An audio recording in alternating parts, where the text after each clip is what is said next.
Welcome to my YouTube channel. आज हम बात करने वाले हैं क्लास 10th एनसीईआरटी के सूरदास के पद चैप्टर 1।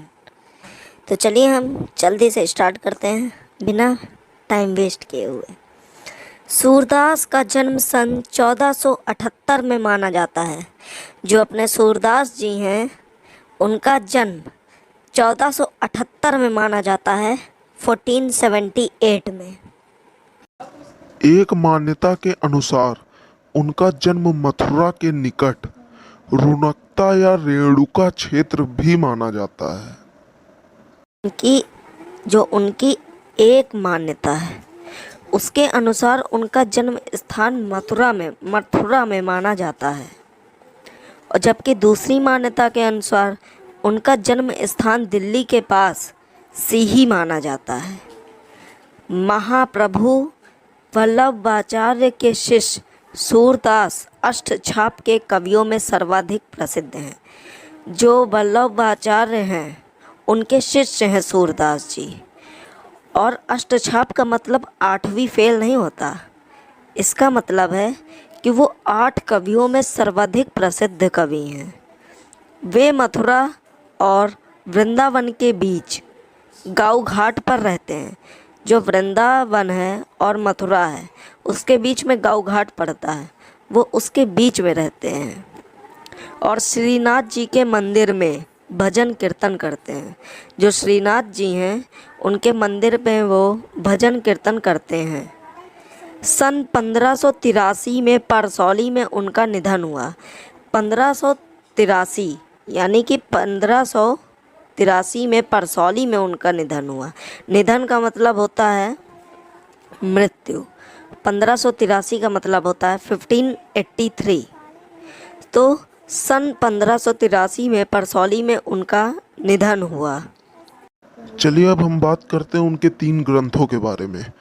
उनके 3 ग्रंथों सुरसागर, एक उनका ग्रंथ था सुरसागर, दूसरा था साहित्य लहरी और तीसरा था सुरसारावाली में सुरसागर ही सर्वाधिक प्रसिद्ध हुआ। यही 3 थे जो सर्वाधिक प्रसिद्ध हुए। खेती और पशुपालन वाले भारतीय समाज का दैनिक अंतरंग चित्र और मनुष्य की स्वाभाविक वृत्तियों का चित्रण सुर की कविता में मिलता है। जितनी भी सुर की कविताएं हैं उसमें पशुपालन और भारतीय समाज की दैनिक अंतरंग का चित्र मिलता है। उनकी सुर सागर की किताब में मनुष्य की स्वाभाविक वृत्तियों के बारे में है, उनके चित्र हैं, उनके कविताएं मिलती हैं सुर सागर की किताब में। जो सूरदास जी हैं हमारे, वो वात्सल्य और श्रृंगार के श्रेष्ठ कवि माने जाते हैं। कृष्ण और गोपियों का प्रेम सहज मानवीय प्रेम की प्रतिष्ठा करता है।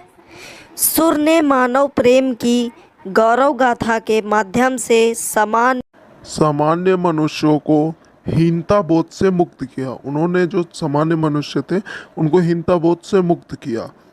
उनमें जीने की ललक पैदा की। जो लोग सोचते थे कि हम मर जाएं, तो उनमें जीने की ललक पैदा उन्होंने की, उनको जीने का सहारा दिया। उनकी कविता में ब्रज भाषा का निखरा हुआ रूप है। जो उनकी कविता है वो सब ब्रज भाषा से लिखी हुई हैं। उसमें ब्रज भाषा को निखारा गया है, जैसे कि पेड़ में फूल आता है उस तरह से। वह चली आ रही है लोक गीतों की परंपरा की ही श्रेष्ठ कड़ी है। क्या बात कही सूरदास जी ने। वह चली आ रही है लोकगीतों की परंपरा की श्रेष्ठ कड़ी है। सूरदास जी ने लोगों पर एक व्यंग किया है। जो लोकगीतों की परंपरा है वही सबसे श्रेष्ठ है, तो वही चीज़ चली आ रही है। यही चीज़ सूरदास जी ने सबको बताई है। If you find the best in my channel, अगर आपको मेरे चैनल में कुछ भी अच्छा लगा हो तो प्लीज़ हमारे इस चैनल को शेयर करें, लाइक करें, सब्सक्राइब करें। हमारी मेहनत आपका भविष्य, हमारी मेहनत आपका भविष्य। जय हो, tata, bye bye. See you in next video.